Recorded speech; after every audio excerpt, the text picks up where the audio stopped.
Halo semuanya, selamat wayah kia ya dimanapun kalian berada. Kembali lagi bersama Mamang, dan di video kali ini kita bakal lanjutin manhwa Ahli Pedang Keluarga Tang. Kita masuk di part 60. Di awal video ini kita mundur ke beberapa waktu lalu di rumah keluarga Guo di wilayah Guizhou, di mana setelah menikmati waktu bersilaturahmi organ reproduksi bersama putri keluarga Guo, sang Silver Spirit Eunryong mendapatkan sebuah pertanyaan. Apakah ia akan pergi ke Shaolin sekarang? Akan tetapi, meski Eunryong mengiyakannya dan beralasan karena misinya itu adalah membantu Lord miliknya, putri keluarga Guo yang penasaran kembali bertanya, apakah keluarga Guo Guizhou hanya akan menunggu lagi? Dan berapa lama lagi mereka akan terus menunggu seperti ini? Karena menurut rumor yang mereka dengar, keluarga Hua telah mengumumkan upacara pemberangkatan mereka. Dan jika keluarga Hua mencapai kemenangan besar dari keberangkatannya, maka putra mereka yang bernama Guion akan tersingkir dari hak waris bahkan tanpa sempat berkompetisi. Mendengar hal itu, Eunryong yang memahami kekhawatirannya pun segera mengecup bibirnya sembari menuturkan, jika itu kehendak Lord, apa yang bisa kita lakukan? Tapi bukan berarti aku tak mengerti ketidaksabaranmu.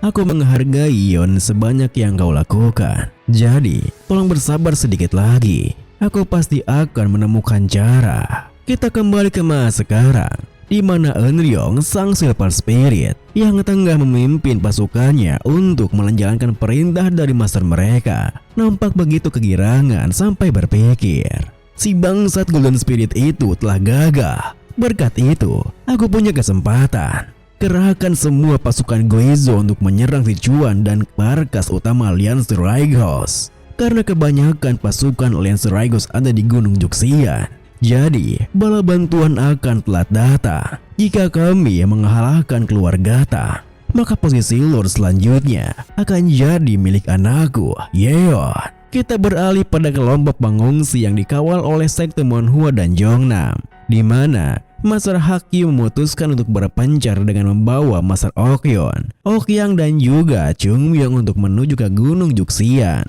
tempat di mana pasukan Aliansi Raigos berada. Sementara para pengungsi yang dipimpin oleh Hakun akan terus menuju ke Sichuan, ke tempat keluarga Tang berada. Kemudian, setelah berpesan pada Hakun agar kembali berkumpul lagi nanti di Gunung Juxian, Master Hakyu pun memimpin grup kecilnya berpisah dari mereka. Sehingga tak berselang lama setelah mereka berpisah, Master Okyeon yang masih merasa cemas pun bertanya, jika dia terkena serangan sergapan saat memimpin orang sebanyak itu, apa Hakun akan baik-baik saja? Tanpa menghentikan larinya, Master Hakyu pun menuturkan, bagian Golden Spirit itu dan Master keluarga Hua mengalami luka dalam. Mereka membutuhkan waktu untuk memulihkan kekuatan. Jadi kita seharusnya bisa lolos dari mereka tepat waktu.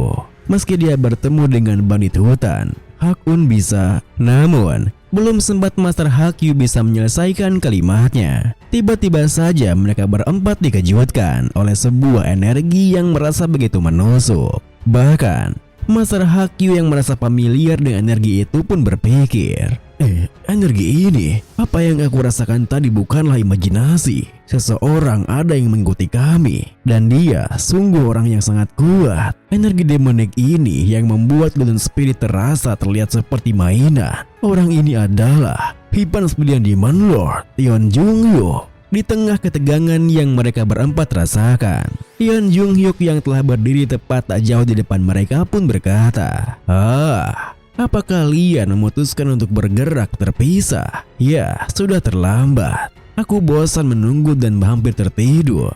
Tentu saja, apa yang dikatakannya semakin membuat situasinya semakin menegangkan. Bahkan, bersamaan dengan Master Okyeon yang terbelalak karena sungguh tak percaya jika Yeon Junghyuk tak hanya datang ke Sangki lebih cepat dari perkiraan, tapi juga bisa memprediksi rutenya dan menunggu. Chungmyong yang bisa merasakan perbedaan kekuatannya pun terbengong berpikir, orang ini adalah Hipan 9 Demon Lord. Dia di level yang berbeda. Selama ini, beraninya aku mengira bahwa aku sebanding dengan orang seperti ini. Di saat yang sama, Master Hakyu juga berpikir, Aku bisa tahu tanpa melakukannya. Meski kami yang menyerang bersamaan, kami tetap akan mati. Kami harus fokus agar setidaknya tuh orang bisa selamat. Aku harus mengulur waktu demi mereka, meski aku harus mengorbankan nyawaku. Dengan pikiran seperti itu, Master Haki pun segera bersiap dengan pedangnya. Namun, baru saja ia menarik pedangnya, Yeon Jung-hyuk yang mengalihkan pandangannya berkata, "Para penduduk mengarah ke si Chuan ya. Ya, lagi pula, aku tidak tertarik dengan mereka. Aku hanya peduli dengan kalian yang akan bergabung dengan pasukan aliansi Raigos di Gunung Juxian." Mendengar hal itu, Master Haki pun mengurungkan niatnya sembari berpikir, apa? Dia sepenuhnya telah tahu rencana kami. Dia membicarakan para warga yang pergi ke si Chuan, seolah-olah dia bisa melihat mereka. Apa itu berarti? Energinya bisa berkembang untuk mencakup seluruh Sangki. Di saat Master Haki menerka-nerka begitu, Yeon Jung-hyuk meliriknya melanjutkan, "Aku berencana untuk melenyapkan kalian semua, tapi aku berubah pikiran. Aku akan mengampuni nyawa kalian untuk saat ini." Seketika itu juga, Master Haki yang merasa aneh pun bertanya apa yang sebenarnya direncanakannya. Sehingga Yeon Jung-hyuk pun mendekatinya tanpa mereka semua sadari, lalu berbalik kembali begitu saja sembari menuturkan, "Rencana? Ya, tidak ada. Melenyapkan semua orang yang ada di sini dan mengejar para pengungsi itu lalu menghabisi mereka. Aku bisa melakukannya seperti meminum secangkir teh. Hanya saja, aku tidak perlu melakukan itu. Aku tidak menghabisi orang tanpa alasan. Tak peduli seberapa keras kalian berusaha. Jika aku berubah pikiran, membangun tatanan dunia demonik di dataran tengah tak akan memakan waktu 2 minggu. Tapi itu tidak akan menyenangkan, bukan? Kalian harus melawan ketegangan untuk merasakan kepuasan. Karena itu, aku selalu menunda pertarunganku dengan pemimpin aliansi Black Death. Dia dan aku ingin bertarung saat kami berdua mencapai puncak. Tapi, aku dengar dia mati di tangan bocah nakal bernama pemimpin aliansi Raigos. Mau bagaimana lagi? Aku harus berpuas dengan orang ini sebagai ganti hiburanku. Selama ini, aku membiarkan elit dari kedua belah pihak untuk hidup. Entah mereka anggota sektor Raigos atau pengikut Demonic Path. Aku tidak butuh orang yang merendahkan harga diri aliansi mereka. Berdasarkan pandangan itu, kalian telah membuktikan nilai kalian.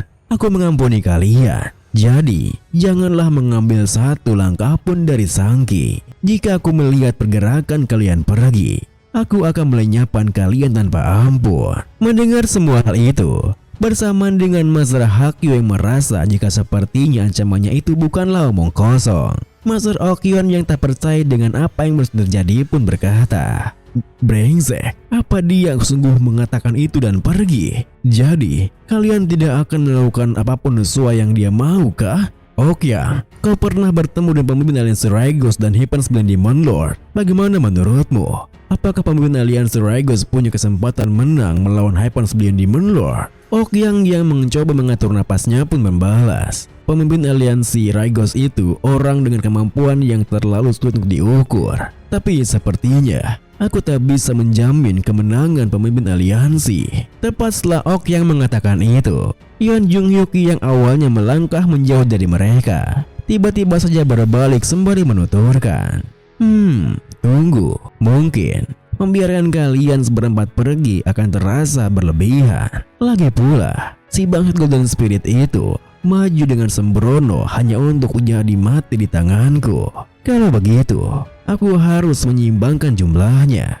Setidaknya, aku harus melenyapkan satu orang sebelum pergi. Tepat setelah mengatakan itu, Yeon Jung-hyuk pun melepaskan serangannya pada Master Okyon yang nampaknya masih terkejut dengan kematian sang Golden Spirit. Akan tetapi, sepersekian detik sebelum serangan itu bisa menggapainya, Master Haki tiba-tiba saja muncul melindunginya, sampai pedangnya pun hancur berkeping-keping karena tak mampu menahan serangan tersebut. Tentu saja, tindakan Master Haki pun sontak mengejutkan Master Okyon. Terlebih, Master Haki yang telah terluka parah kini terjatuh bersimbah darah sembari berpesan jika Master Okyon haruslah hidup lebih lama, yang semakin membuat Master Okyon tak bisa membendung perasaannya. Meskipun begitu, Yeon Junhyuk yang telah merasa puas pun berbalik pergi melanjutkan langkahnya sembari menuturkan, wah, sungguh menyentuh hati ya. Keduanya mengorbankan nyawa demi orang lain.